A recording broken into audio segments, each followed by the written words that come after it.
अत्याचार कर रहा है, भ्रष्टाचार कर रहा है, तो उस पर नकेल कसी जानी चाहिए। चलो हमारे साथ जिला किसान भारतीय किसान यूनियन के जिला अध्यक्ष हैं, उनसे जानना चाहेंगे। क्या नाम है आपका? रूमन शुक्ला, कहाँ से हैं आप? गोंडा से। आप यहाँ क्यों धरना दिए? सभी समस्याओं को लेकर के अपने अध्यक्ष जी का पूरा संपूर्ण हमारा सहयोग रहेगा और हमारे किसान भाइयों का भी सहयोग रहेगा कि ये धरना जब तक चले जब तक कि समस्याओं का समाधान ना हो जाए। क्या क्या समस्या है? समस्याएं अभी अध्यक्ष जी हमारे बता ही चुके हैं। जी जी छुट्टा जानवर है, जी प्लस ये जो है किसानों की समस्याएं हैं जिसे एसडीएम नहीं सुन रहे हैं, जी तहसीलदार नहीं सुन रहे हैं, जी। यही सब समस्याएं हैं जी। आपका क्या नाम? मेरा नाम रमेश कुमार तिवारी है। कहाँ से हैं? हम कटरा ब्लॉक से हैं, ब्लॉक अध्यक्ष। क्या समस्या है? छुट्टा जानवर की बहुत बड़ी समस्या हमारे उधर, सारी फसलें नष्ट हो गई हैं, गन्ना भी सब टूट के ख़त्म हो गया है, लोग सारी रात खेत में पड़े रहते हैं और सारी समस्याएं हैं। उन्हीं सभी समस्याओं को लेकर हम लोग, और ज़मीनी समस्या तहसीलदार की भी है, एसडीएम की है हमारे करनैलगंज में, कि ज़मीन किसी की है, कब्जा कोई किए बैठा हुआ है, कोई सुनवाई नहीं हो पाती है। इन्हीं सभी समस्याओं को लेकर के हम लोग यहाँ बैठे हुए हैं। छोटी समस्या भी है और बड़ी से बड़ी समस्या छुट्टा जानवर तो है ही, और ज़्यादा हमारे अध्यक्ष जी जो कुछ बताए हैं। कुछ लोग यहाँ हैं, हम इनसे जानना चाहेंगे कि ये धरने पे क्यों बैठे हैं। नमस्कार। नमस्कार। नाम का है? शिवराम उपाध्याय। आप लोग क्यों यहाँ बैठे हैं? हम लोग बैठे हैं, देश हमारा प्रजातांत्रिक देश है जी और कुछ समस्याएं हैं जनपद गोंडा में किसानों की जी। और कार्यकर्ताओं की, हम उसी के समाधान के लिए बैठे हैं। क्या समस्या है? समस्याएं तो बहुत हैं।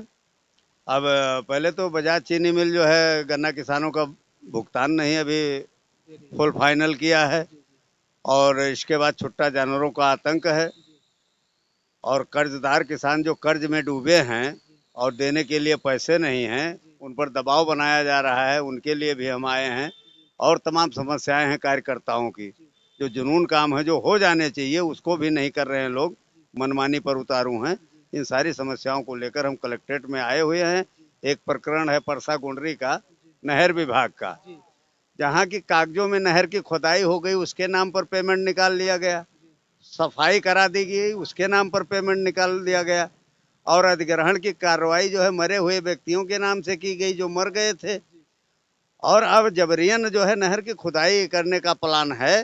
तो इस मंसूबे को हम तो भाई, हमारे मुख्यमंत्री जी हैं योगी आदित्यनाथ जी, और जिला अधिकारी भी हमारे बहुत बेहतर किस्म के आदमी हैं। चाहता हूं कि नहर विभाग के इस घोटाले पर दृष्टिपात करें कि जब खुदाई हो गई कागजों में तो किस प्रकार की खुदाई विभाग चाहता है, और जब सफाई भी हो गई तो खुदाई की आवश्यकता क्या है। जी। और मौके पे भी मौके पे नहर नहीं खुदी है भाई साहब। मौके पे अभी सब वहाँ बैठे हाँ, हैं। और ये 2 साल से धरना वहाँ चलवा रहा हूँ मैं, किसानों को समर्थन दिया हूँ, अपना झंडा बैनर भी लगा था लेकिन वो सड़ चुका।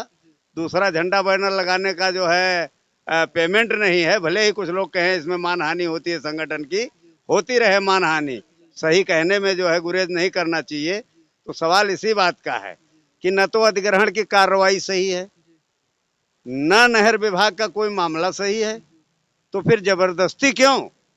हम तो यही मांग करेंगे कि भाई वो अधिग्रहण की कार्रवाई ही निरस्त की जाए, और जब कागजों में खुदाई हो गई है तो फिर खुदाई की आवश्यकता क्या है।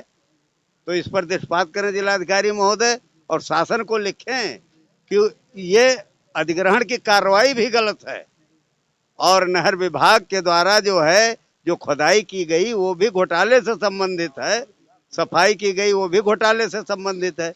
तो घोटालेबाज विभाग जो नहर विभाग है, घोटालेबाज विभाग है।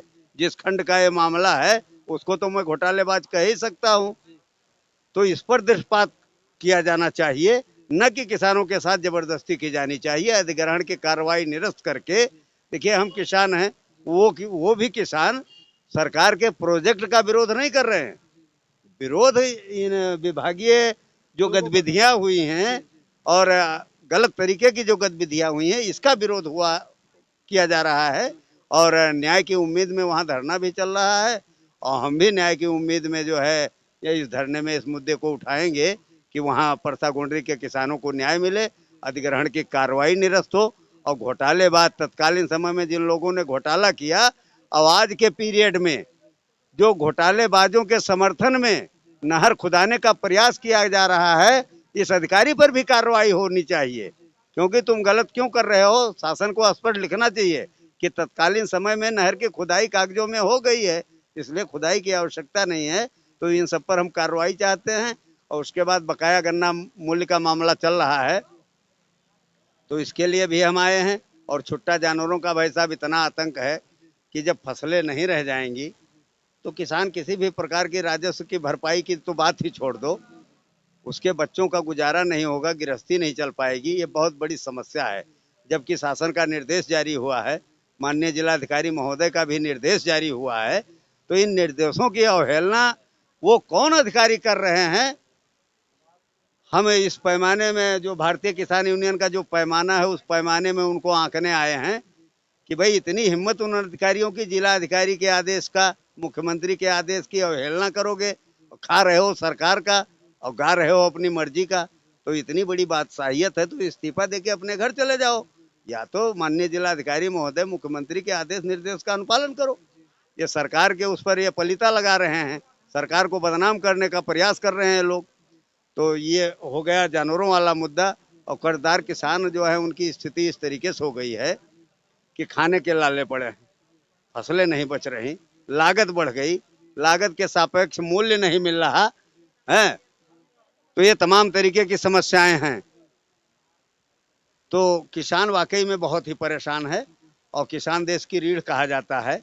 और मैं केंद्र सरकार में बैठे लोगों से भी कहना चाहूँगा कि अगर रीढ़ ही नहीं रहेगी आज इंसान के देह की, तो इंसान न खड़ा हो सकता, न चल सकता, न बैठ सकता। और लगभग 4 लाख से अब किसान आत्महत्या कर चुके हैं इस देश में। अब किसानों की समस्या पर बहुत विधिवत चर्चा होनी चाहिए, मंथन होना चाहिए, ताकि जो है किसान सुखी हो जाए।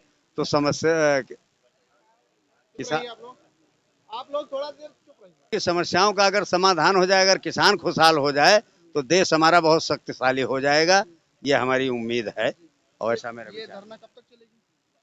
ये धरना देखिए, इसके साथ कार्यकर्ताओं की भी समस्याएं हैं, जैसे थाने पर बैठे दरोगा, एसडीएम, बिजली विभाग के अधिकारी, वन के अधिकारी, ये सब मनमानी पर उतारू। जो भी आदेश निर्देश डीएम साहब की तरफ से होता है उसकी अवहेलना बराबर करते आते हैं। तो इसलिए ये तब तक चलेगा जब तक हमारी कार्यकर्ताओं का समाधान नहीं होगा, तब तक ये चलेगा। ये कार्यकर्ता कहाँ कहाँ से आए हैं? ये कार्यकर्ता पूरे जनपद से आए हैं भाई साहब, सभी विकास खंडों से हैं इसमें। हाँ सभी विकास खंडों से, हाँ पूरे गोंडा जिला के हाँ कार्यकर्ता हाँ, सभी नहीं आ पाए, ठंडी बहुत ज़्यादा थी, जी लेकिन आए हैं। जी और वैसे अब स्थिति ऐसी बन रही है कि एक बार मुख्यालय पर आने में 150-200 रुपये का खर्चा लगता है। जी जी तो ये पंचायत थोड़ी अब महंगी हो चली है और किसान उस कंडीशन में नहीं है कि बहुत बेहतर कंडीशन में हो। लेकिन फिर भी अब मान लिया जिले के अधिकारी सोच रहे हैं, हमारे जिलाधिकारी, लेकिन बाकी अधिकारी संज्ञा शून्य बने हुए हैं। इस बात से मुझे भी बहुत कष्ट है और शायद जिलाधिकारी महोदय को भी इस बात से कष्ट होना चाहिए कि उनके तमाम पत्राचार के बावजूद भी अधिकारी इतनी मटरगश्ती में लगे हुए हैं कि जवाब देना उचित नहीं समझते हैं। और सरकार द्वारा क्या दिशा निर्देश दिया गया? छुट्टा जानवरों के संबंध में, जी छुट्टा जानवरों के संबंध में शासन का ये निर्देश जारी हुआ है कि सभी गौशालाओं में जानवरों को जो है पकड़ पकड़ के जो है इनको गौशालाओं में रखा जाए और जरूरत पड़े तो अस्थायी गौशाला भी बनाई जाए, जिसमें ग्राम पंचायत, क्षेत्र पंचायत और नगर पंचायत ये सब सम्मिलित हैं। लेकिन कोई अपना काम ढंग से नहीं कर रहा है। जो ग्राम सभा में गौशाला बना है, आप वहाँ गए कि नहीं गए? अरे गौशालाओं का हाल मैं देख रहा हूँ, सभी गौशालाएं जो है लगभग कुछ % छोड़ करके बाकी भ्रष्टाचार का भेंट चढ़ चुकी हैं। हाँ, तो वहाँ जाएंगे जानवर का तो हाल क्या होगा? वहाँ हाल क्या होगा, सब अफरा तफरी का माहौल है। वहाँ क्या हाल होगा? 27 जानवरों को हमने एक गौशाला में छोड़वाया था और वहाँ पहुँचने के बाद 1-2 घंटे के बाद उनका पगहा और नाथ काट दिया गया, वो अलग चले गए। ये हाल है गौशालाओं का। हाँ, सरकार से आप क्या कहना चाहेंगे? सरकार से मैं कहना चाहूँगा, जिस तरीके से सरकार बात करके आई थी कि न गुंडाराज न भ्रष्टाचार, और अगर शासन में बैठ करके अगर कोई योजनाओं पर जो है